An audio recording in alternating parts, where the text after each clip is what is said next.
Grigory Rasputin Roman इतिहास में कैसा शख्स जिसे अनेकों नामों से बुलाया जाता है।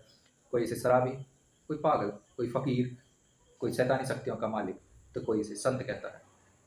रोमन साम्राज्य के पतन का एक मूल कारण इसे माना जाता है।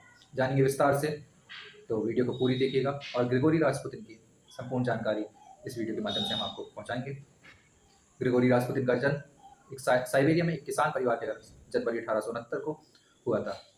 शुरुआती दौर में इनका बचपन कोई खास नहीं, पढ़ाई लिखाई कुछ खास हो नहीं पाई थी। मौज मस्ती, आवारपन, मनचलापन, इसी तरीके से इनका जीवन बीता है बचपन का। बाद में 19 साल की उम्र में इनकी शादी प्रस्कोविया नामक लड़की से हो गई। 1897 में इन्होंने सारा कुछ जीवन की मोह माया को त्यागते हुए जीवन की परेशानियों से ऊब कर सेंट निकोलस चर्च में, सेंट निकोलस मठ पर जाना स्वीकार किया। मठ के कुछ नियम कायदे कानून इनको रास नहीं आए, इसलिए बीच में ही उन्होंने मठ को त्याग कर दिया। वापस आकर इन्होंने वही संतों वाली वेशभूषा को धारण करते हुए अपने आप को स्वयं को घोषित कर दिया। धीरे धीरे ये चर्चा पूरे गांव में और गांव के आसपास के लोगों के साथ साथ धीरे धीरे पूरे रोमन साम्राज्य में फैल गई कि ग्रिगोरियन एक ऐसा व्यक्ति है जो सभी लाइलाज बीमारियों पे अपनी जीत हासिल कर चुका है। इस सभी लाइलाज बीमारियों को ठीक कर सकता है। इसके पास में एक स्पिरिचुअल पावर है। अब बात करते हैं, दूसरी तरफ रुख देखते हैं और तभी वहाँ पर रोमन साम्राज्य का जो आखिरी वंशज थे अलेक्जेंड्रा ने अपने आखिरी वंशज को, रोमन साम्राज्य के आखिरी वंशज को जन्म दिया।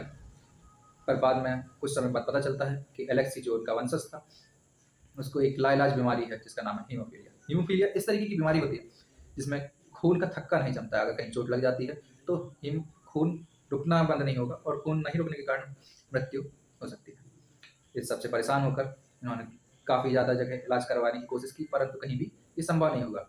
दोनों ही राजा रानी परेशान हो गए। उनके पास भी कहीं से सुनी सुनी चर्चा पहुंची कि कोई ग्रिगोरी नाम का व्यक्ति, ग्रिगोरी रास्पुतिन, इन चीज़ों में प्रयास कर सकता है और ये लाइलाज बीमारियों को ठीक करने में वो माहिर है, उसके पास में कोई स्पिरिचुअल पावर है। तो इन्होंने जो जार थे उस समय के निकोलस, उन्होंने ग्रिगोरी को अपने दरबार में बुलाया। ग्रिगोरी ने भी मौका पाते ही इनको अपनी बातों में ले लिया और कहा कि बिल्कुल मैं इस सब चीज़ों को ठीक कर सकता हूँ। और हुआ भी ऐसा ही कि कुछ समय के इनके इलाज के बाद में ग्रिगोरी ने एलेक्सी जो उनका राजकुमार था उसको ठीक कर दिया, हील कर दिया काफ़ी। अब कई लोगों की मान्यता है कि किसी ने मेडिटेशन के थ्रू ग्रिगोरी ने इनके बच्चे को ठीक किया। कुछ ने कहा कि ये साइबेरिया से कोई मेडिसिन मंगवाते थे जिसके थ्रू ये ठीक हो गए।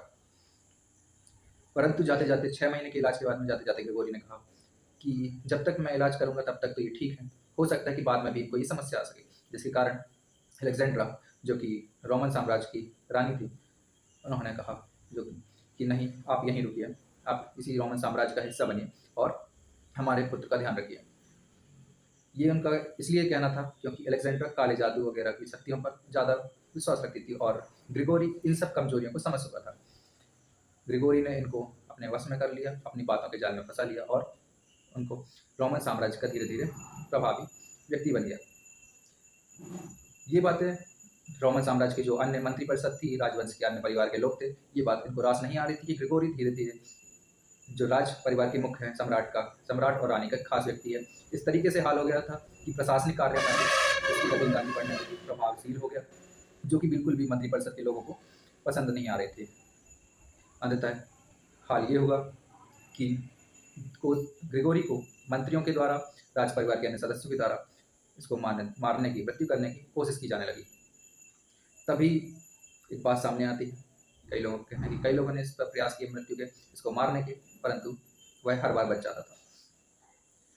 कई बार कहा गया कि साइनाइड खिलाने की भी कोशिश की गई, साइनाइड खाने के बाद में भी ग्रिगोरी रास्पुतिन मरा नहीं। बात तब की है जब 29 दिसंबर को 1916 में निकोलस के दामाद ने इनको एक खाने की दावत दी और खाने की दावत के समय साइनाइड खिलाई गई, जहर वाली शराब पिलाई गई। पर ये सब करने के बाद भी कहा जाता है कि किंवदंतियों के अनुसार कि ग्रिगोरी रास्पुतिन की मृत्यु नहीं हुई। अंततः परेशान होकर प्रिंस फिलिक्स जो कि निकोलस के दामाद थे, इन्होंने ग्रेगोरी को गोली मारकर कपड़े में लपेट कर दफन कर दिए। इस तरीके से कहा गया कि ग्रेगोरी रास्पुटिन का अंत हो गया। इन्होंने कोई बहुत विशाल महान काम नहीं किए, पर रोमन साम्राज्य का धीरे धीरे पतन का कारण ये कहे जाते हैं।